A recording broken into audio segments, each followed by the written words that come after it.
Jinho did not sleep that night. Not because he was afraid, but because his mind would not stop turning over everything that had happened since he found Stori. At the river, the holding chamber was not a cell as he had expected, but a comfortable room with soft bedding and a decent window that looked out over the flower-filled valley. And true to Veloth's orders, the Caliph had brought him warm food and clean clothing and treated him with a cautious respect that confused him more than hostility would have. He spent the hours before dawn watching the stars through the window and thinking about his parents and wondering what they would say if they could see him now, sitting in the heart of enemy territory, waiting to learn if he would live or die. His mother had always told him that kindness was never wasted, even when it seemed to go unrewarded. And his father had always said that the measure of a person was how they treated those who could do nothing for them. Jinho hoped they would be proud of the choice he had made, even if that choice ended up being his last. When the first light of dawn began to paint the sky in shades of pink and gold, a warrior came to escort him to the village center, where a crowd even larger than yesterday had gathered. Jinho walked with his head high and his hands at his sides, determined to face whatever came with the same dignity his parents had shown when they left for that final supply run and never came back. Veloth stood on a raised platform at the center of the gathering, and beside him stood 50 warriors in formal armor that gleamed like polished silver in the morning light. 50 warriors, Jinho thought. That seemed like a lot of people to witness an execution. "Bring the human forward," Veloth commanded. And the crowd parted to allow Jinho to approach the platform. He stopped at the base of the steps and looked up at the High Warden. And for a moment neither of them spoke. "I have considered your case throughout the night," Veloth said, and his voice carried to every corner of the silent crowd. "And I have consulted with the elders and the healers and the keepers of our ancient laws, and I have reached my judgment." Jinho braced himself for whatever came next. Under Caliph law, when one person saves the life of another, a debt is created that cannot be ignored or dismissed. Veloth continued. The life that was saved belongs partly to the one who saved it, and this creates a bond that transcends all other considerations, including those of species or territory or the enmity between our peoples. A murmur ran through the crowd, and Jinho saw expressions of surprise on many of the Caliph faces around him. "My daughter's life was saved by your actions," Veloth said, looking directly at Jinho now. "And by our law, this means that you have become part of our community, whether you intended it or not. The debt she owes you makes you family by deed, if not by blood." Jinho felt his knees weaken, not because he was afraid, but because he had expected death and received something he could not yet comprehend. These 50 warriors, Veloth gestured to the armored Caliph standing behind him, are not here to execute you. They are here to honor you and to escort you safely back to your people, so that both our communities will know that a human risked his life to save one of ours, and that we have repaid that kindness with respect rather than violence. The warriors stepped forward in perfect formation and arranged themselves around Jinho in a protective circle, their bioluminescence glowing with a deep blue that Stori had once told him represented solidarity and shared purpose. "Wait," a voice called out, and Jinho turned to see Stori limping toward the platform on a crutch, her face determined despite the obvious pain of walking on her injured leg. The crowd parted for her, and she made her way to stand beside Jinho, her skin glowing with that same violet light that had first appeared when he set her broken bone in the forest. "I would speak before he goes," Stori said, and Veloth nodded his permission. She turned to face Jinho, and when she spoke her voice was clear enough for everyone to hear. "Among my people, the color violet means recognition of a worthy soul," she said. "It appears when we encounter someone whose spirit resonates with our own, someone we believe carries a light inside them that matches the light inside us." She reached out and took one of his hands in two of hers, and her skin was warm against his.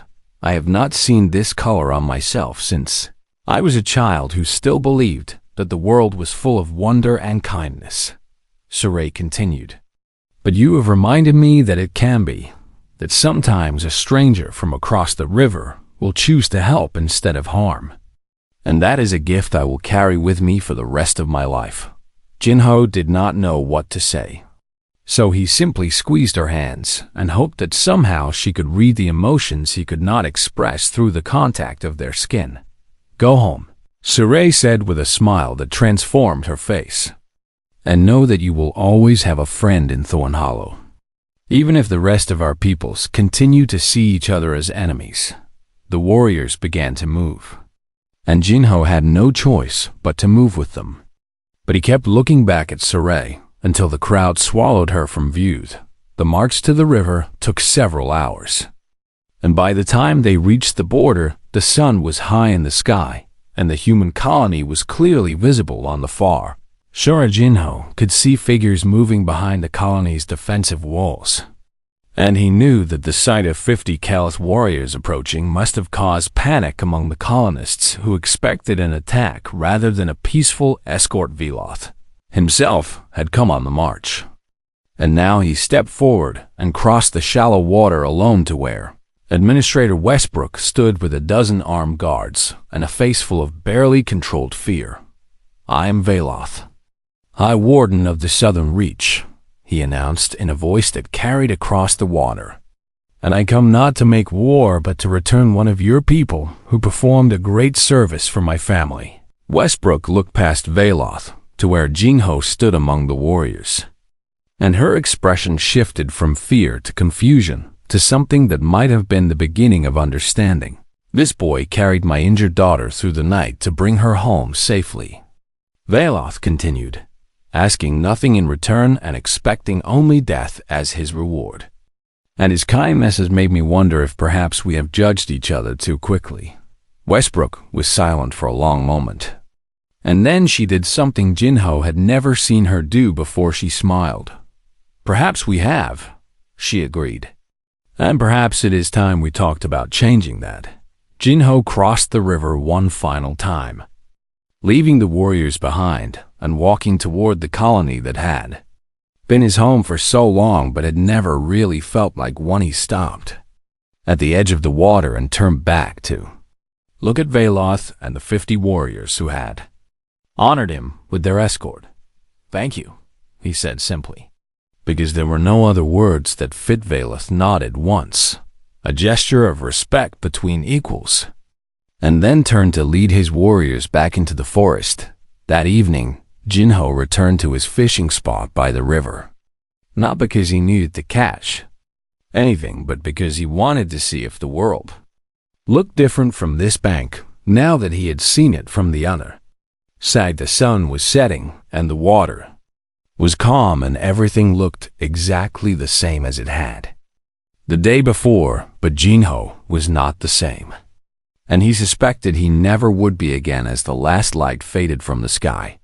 A faint violet glow appeared on the far bank, pulsing once in a pattern that felt like a greeting between friend. Jinho raised his hand and held it there until the glow faded into the darkness of the forest. And then he walked home with something warm growing in his chest that he thought might be hope. The river still flowed between two worlds, but now there was a bridge that had not existed before, built not from stone or wood, but from the simple choice of a lonely orphan who had decided that kindness mattered more than fear, and sometimes that is enough to change everything. The first pale light of dawn was beginning to filter through the canopy when Jinho heard the sounds of movement ahead, and before he could react, the forest around them came alive with Callous warriors who seemed to materialize from the shadows, like ghosts given solid form. There were at least a dozen of them visible, each one carrying a weapon that looked like a spear, but curved in ways that suggested it could be used for slashing as well as stabbing. And their bioluminescent skin pulsed with aggressive reds and oranges that Jinho did not need a translation to understand. He stopped walking and slowly lowered Stori to the ground, then raised his hands above his head and knelt in the dirt, with his fishing knife still sheathed at his belt, because he knew that reaching for it would be the last mistake he ever made. "Do not hurt him," Stori shouted in a voice that carried more authority than Jinho had expected from someone he had been carrying all night. "This human saved my life, and I claim guest right for him under the old laws." The warriors hesitated, their weapons still pointed at Jinho, but no longer moving toward him. And one of them stepped forward with an expression that mixed confusion with barely contained hostility. "You are the High Warden's daughter," the warrior said, and his voice dripped with accusation. "You ran away from your betrothal, and now you return in the arms of a human and expect us to simply accept your word that he means no harm." "I expect you to follow the laws that your own oath binds you to," Stori shot back. "Or has the warrior code become nothing more than words to be ignored when they are inconvenient?" The warrior's bioluminescence flickered through several colors that Jinho could not read. And then he made a sharp gesture to the others who lowered their weapons but did not put them away. "You will both come with us to Thornhollow," the warrior said, "and the High Warden will decide what to do with the human. And if he decides that this creature dies, then I will be the one to carry out the sentence." Jinho said nothing because there was nothing to say. And when two of the warriors grabbed him by the arms and pulled him to his feet, he did not resist, because resistance would only give them an excuse to hurt. Another warrior lifted Stori with surprising gentleness, and together the group moved through the forest at a pace that left Jinho stumbling and gasping as he tried to keep up with his captors. Longer strides they reached Thornhollow as the sun rose fully above the horizon, and Jinho saw that Stori had not exaggerated the beauty of her home. The village sat in a valley carpeted with flowers of every color imaginable, and the buildings were not constructed so much as grown, shaped from living trees and vines that wove together to form walls and roofs that seemed to breathe with the wind. But Jinho had little time to appreciate the beauty, because the warriors marched him directly to a large structure at the center of the village, where a crowd had already gathered, their bioluminescent skin creating a shifting sea of light that made him feel like he was drowning in color. At the entrance to the structure stood a Caliph who could only be the High Warden, taller than any of the others and carrying himself with the rigid posture of someone who had spent a lifetime commanding respect and receiving it. His bioluminescence was tightly controlled, showing only a neutral silver that gave nothing away. And when his eyes fell on Jinho, there was no warmth or curiosity in them, only the cold assessment of someone deciding whether an insect was worth the effort of crushing. "Father," Stori called out as the warrior carrying her brought her forward. "I know I have disappointed you. I know I ran away when I should have stayed and faced my responsibilities. But this human found me injured at the river and carried me through the night to bring me home. And whatever punishment you have for me should not fall on him." The High Warden, whose name Jinho would later learn was Veloth, looked at his daughter with an expression that might have been anger or relief or some combination of both that Jinho could not separate. "You shame me by running," Veloth said in a voice that resonated through the gathered crowd. "And you shame me further by returning in the arms of a human, as if our greatest enemies are now to be trusted with the safety of my own blood. He is not our enemy," Stori said firmly. "He is a boy who saw someone hurt and chose to help when he could have walked away. And if that makes him our enemy, then perhaps we need to reconsider what that word means." Murmurs rippled through the crowd, and Jinho saw some of the Caliph exchanging glances that suggested Stori's words had landed on fertile ground. Veloth turned his attention to Jinho, and the weight of that gaze made Jinho want to look away. But he forced himself to meet the High Warden's eyes, because looking down felt too much like admitting guilt. "Why did you help her?" Veloth demanded.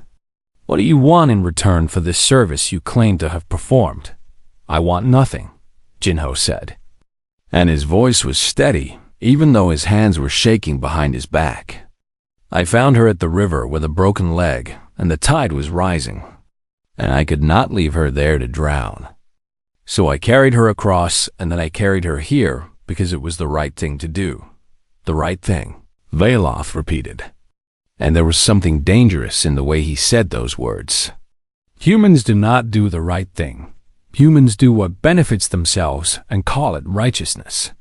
So I ask you again what you truly want. I want to go home, Jinho said simply. And I want to believe that doing something kind for a stranger is not a crime that deserves death. But if you have already decided to kill me, then I cannot stop you, and I will not beg. Because I made my choice at the river, and I would make it again, even knowing it might end like this. Silence fell over the gathered crowd, and Jinho could see that his words had surprised them, that they had expected him to plead or bargain, or try to talk his way out of the situation like the calculating humans from their stories. Female Keleth emerged from the structure behind Veloth, older than most of the others, and carrying a bag that marked her as some kind of healer. She moved directly to Stori and examined her leg, her four hands moving with practiced efficiency as she tested the splint that Jinho had made from branches and strips of his own shirt. The bone was set correctly, the healer announced, and her voice carried to every corner of the gathered crowd. The splint is crude but effective, and without it the damage would have been permanent. Your daughter would never have walked properly again.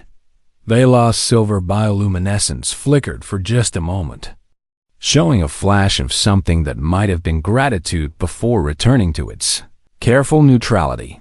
You have medical training, he asked Jinho, and there was less hostility in the question than there had been before. Basic survival training, Jinho replied. The colony teaches all children how to treat injuries in case of emergency. And I paid attention because I have been alone for 3 years, and there is no one to help me if I get hurt. Alone, Veloth repeated. And now there was something else in his voice, something that sounded almost like recognition. You have no family among your people. My parents died when their ship crashed, Jinho said. And I have no other relatives on this world. So I survive on my own by fishing and trading and trying not to draw attention to myself. Veloth studied him for a long moment, and Jinho had the uncomfortable feeling that the High Warden was seeing more than just a ragged human boy standing before him. Take him to the holding chamber, Veloth finally said, and treat him as a guest rather than a prisoner. Give him food and water and clean clothing, and tell him that my judgment will be delivered at sunrise tomorrow. The warriors who held Jinho relaxed their grip, and one of them actually nodded to him with what might have been respect as they led him away from the crowd. Jinho did not know if he would live to see another day, but as he glanced back and saw Stori watching him with her skin glowing that deep violet color, he found that he did not regret a single step of the journey that had brought him here. The forest of Keleth territory was darker than any place Jinho had ever been, with trees so tall and thick that they blocked out the starlight and left him walking through shadows that seemed to have weight and substance of their own. Stori guided him from her position on his back, her voice soft in his ear as she told him to turn left to avoid a sacred grove where humans were forbidden to walk, or to step carefully because the ground ahead was soft and would swallow his feet if he was not cautious. Her forearms wrapped around him in a way that distributed her weight more evenly than a human passenger could have managed. And Jinho found himself grateful for this small mercy, even as his muscles burned and his back ached from the effort of carrying her through the endless dark. Tell me about your village, Jinho said after they had walked in silence for what felt like hours, because the quiet was starting to feel heavier than the weight on his shoulders, and he needed something to focus on besides his own exhaustion. It is called Thorn Hollow, Stori said, and it sits in a valley where the thornbean flowers bloom in every color you can imagine. And the elders say that our ancestors chose that place because the beauty of the flowers reminded them that even a world full of danger, can hold things worth protecting. That sounds nice, Jinho said. And he meant it, even though he knew he would probably never see these flowers himself. It is my home, Sori said simply. Or at least it was until tonight, and I do not know if it still will be when I return. Jinho heard something in her voice that he recognized.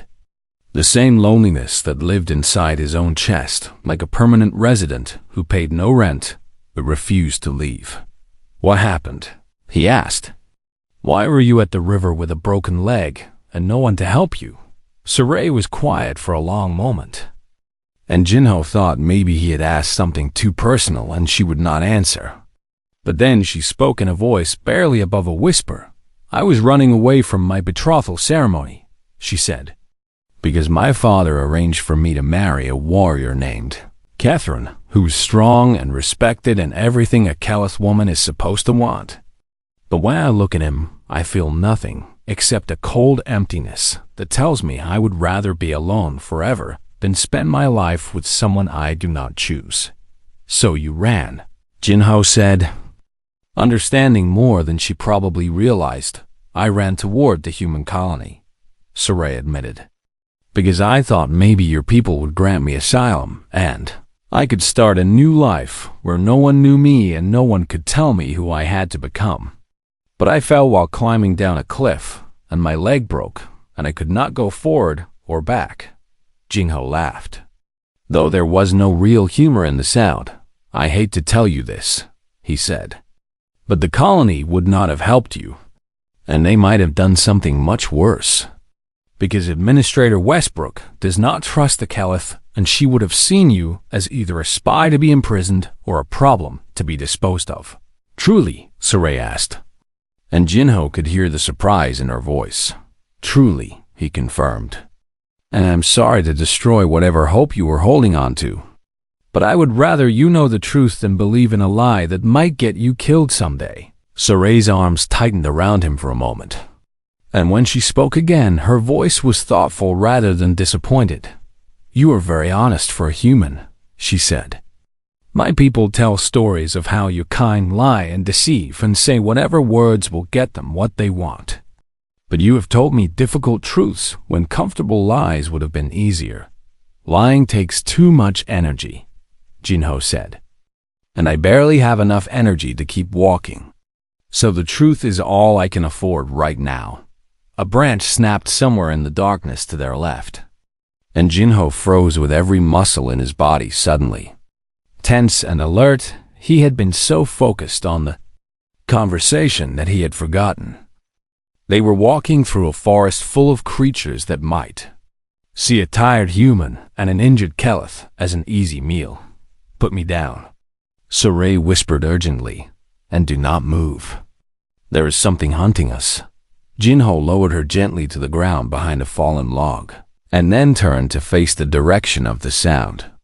Pulling his small fishing knife from his belt, even though he knew it would do almost nothing against whatever predator was stalking theme. Shape moved in the shadows, low to the ground and massive in a way that made Jinho's heart pound against his ribs.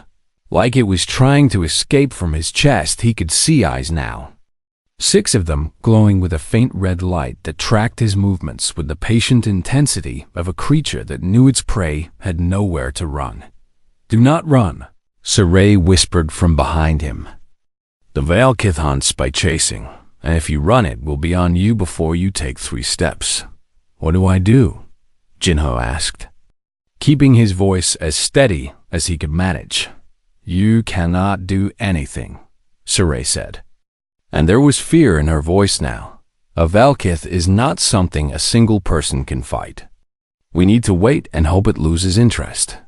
But Jinho could see the creature shifting its weight, preparing to spring, and he knew in his gut that it was not going to lose interest while 2 helpless meals sat, waiting for it, so he did the opposite of what instinct told him to do.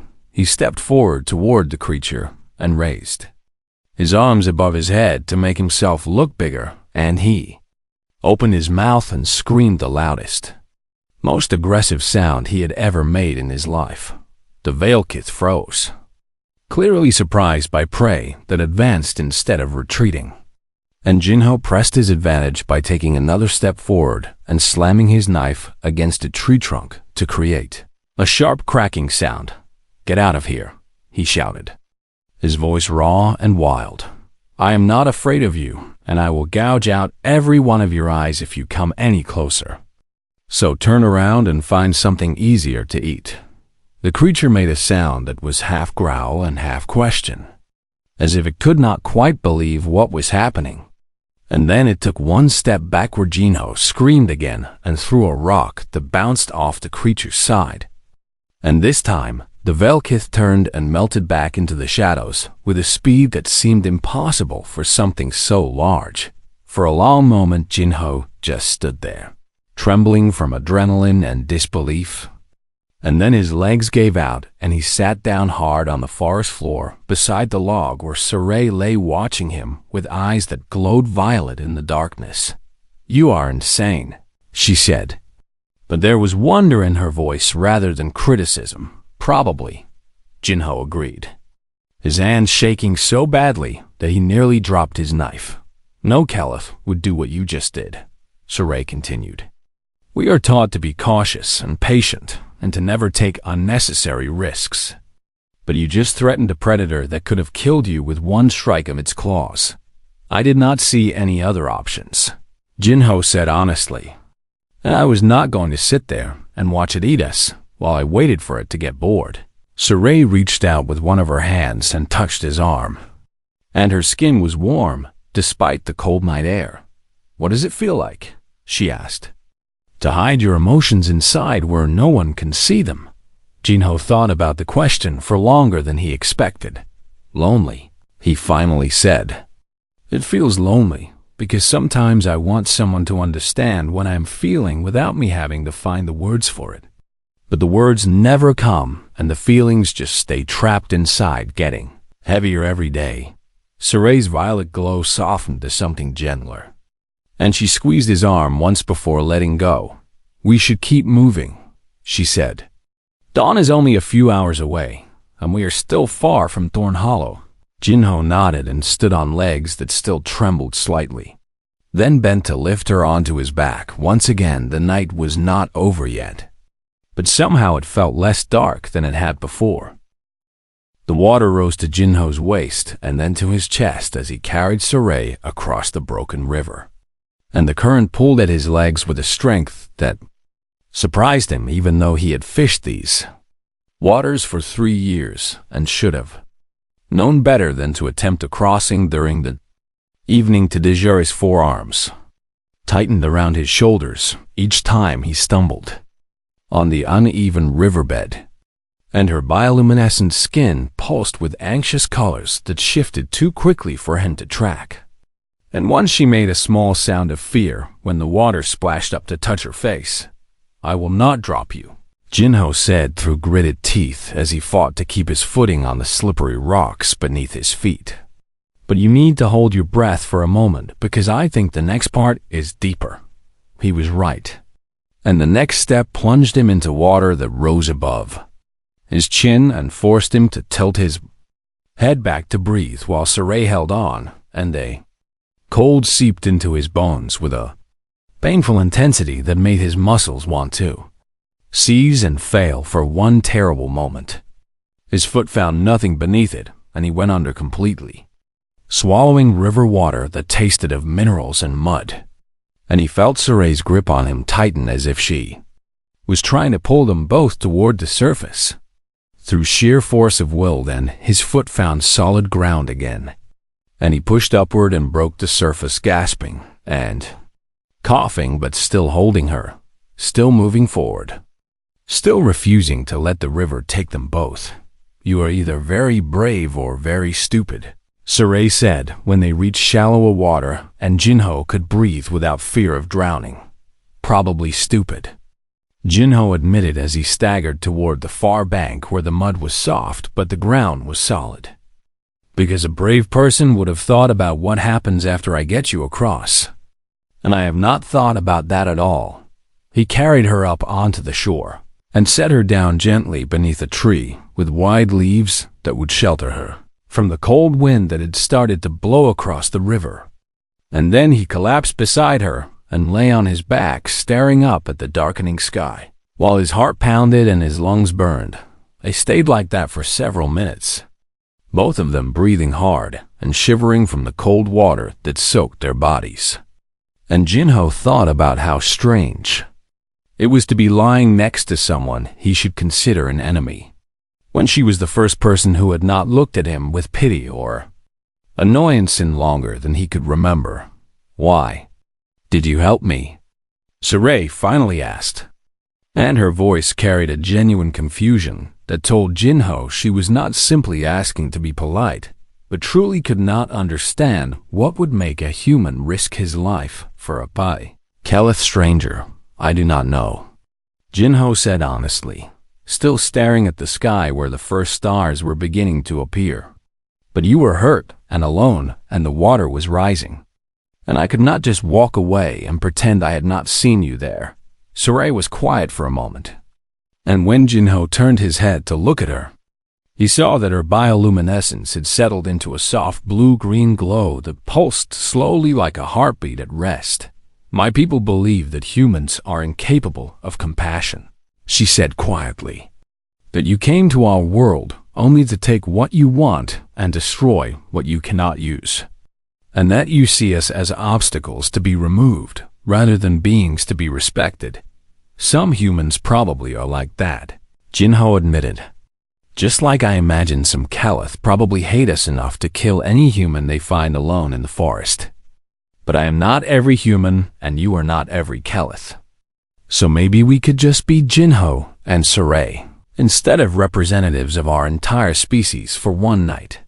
A sound escaped Saray's throat that Jinho thought might be laughter, though it was different enough from human laughter that he could not be certain. "You are a strange creature," she said. And those were the same words she had spoken earlier, but now they carried a warmth that had not been there before. Jinho sat up and looked at her leg, which was still twisted at that wrong angle that made his stomach turn.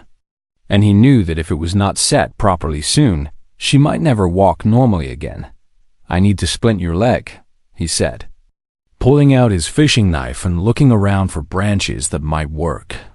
"And it is going to hurt very much when I do it. But if I leave it like that, the bones might heal wrong, and you will have pain for the rest of your life.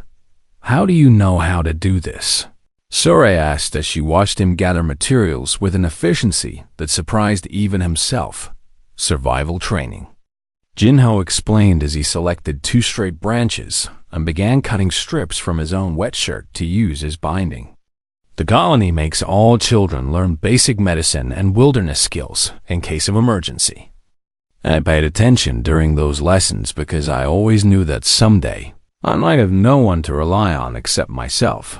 He knelt beside her and explained what he was about to do. And when he straightened her leg bone, with a quick motion that made her cry out in pain and clutch at the ground with all 4 of her hands, he felt something inside his chest hurt in sympathy, even though he barely knew her. He worked quickly and carefully, binding the splint tight enough to hold, but not so tight that it would cut off her circulation. And when he was finished, Saray lay back against the tree and looked at him with an expression he could not read. "Your hands are gentle," she said, and her bioluminescence shifted to a color Jinho had never seen before. A deep violet that seemed to come from somewhere inside her rather than just beneath her skin. "What does that color mean?" he asked, genuinely curious despite knowing it was probably rude to ask. Saray looked down at her own glowing skin as if surprised to see the color there. And when she looked back up at Jinho, there was something in her eyes that made him feel like she was seeing him for the first time. "It means recognition," she said slowly, as if choosing her words with great care. "Recognition of a worthy soul. And I have not seen this color on myself since I was a very small child." Jinho did not know what to say to that, so he said nothing and instead busied himself with checking the splint one more time to make sure it was secure. "My village is half a day's walk from here," Saray said as she watched him work. and I cannot walk at all, and you are already shivering from the cold. So what do you intend to do now?" Jinho looked at the dark forest that surrounded them and then looked at Stori and then looked back toward the river, where the lights of the human colony glittered like distant stars on the far shore. He knew that the smart thing to do would be to leave her here and swim back across the river before the tide rose any higher, because every moment he stayed in Caliph territory increased the chance that he would be discovered and killed. But he also knew that leaving her alone in the forest with a broken leg would probably mean her death from predators or exposure or simply the inability to find food and water. "I am going to carry you home," he said. And even as the words left his mouth, he knew that they might be the last words he ever spoke, as a Freeman Shura's violet glow intensified for just a moment. And then she nodded and reached up with two of her arms to wrap around his shoulders as he lifted her. Once again, the night was going to be long and cold and dangerous. But Jinho found that he did not mind as much as he probably should have. The sun hung low over the frontier planet called Vera 6, painting the sky in shades of orange and deep purple as evening approached. And Jinho walked along the muddy bank of the broken river with a bucket in one hand and a fishing knife strapped to his belt, checking the lines he had set that morning in hopes of catching enough to trade for bread and salt at the colony market. He was 16 years old, and he had been alone for 3 years now, ever since the supply ship carrying his parents had malfunctioned during atmospheric entry and crashed into the northern mountains, leaving nothing but scattered wreckage and a boy who had no other family on this distant world. The colony administrator, a stern woman named Westbrook, had offered to place him in the community shelter, but Jinho had refused and instead built himself a small shack near the river where he could fish and trap and survive on his own terms without owing anyone anything.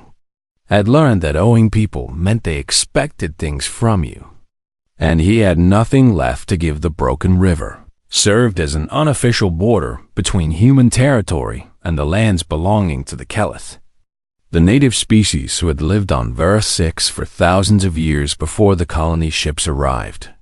And Administrator Westbrook had warned everyone just that morning to stay away from the water, because tensions were rising again over the mining dispute in the eastern valleys.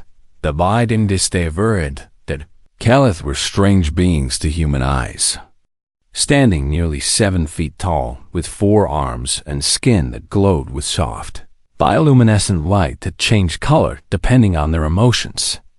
Though Jinho had never been close enough to one to learn what the colors meant, he knew only that the colonists feared them and the Caliph hated the colonists, and that the river between them had seen blood spilled on both banks more than once in the decade. Since humans first landed, Jinho did not care much about politics or disputes or who owned what land, because none of it mattered to an orphan who just wanted to catch enough fish to fill his stomach and maybe trade the rest for supplies that would see him through.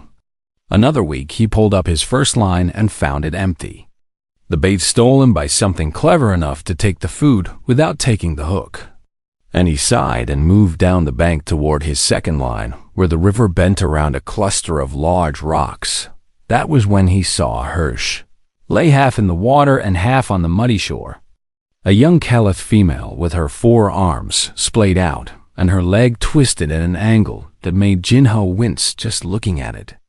And her bioluminescent skin flickered weakly like a candle about to go out in the wind.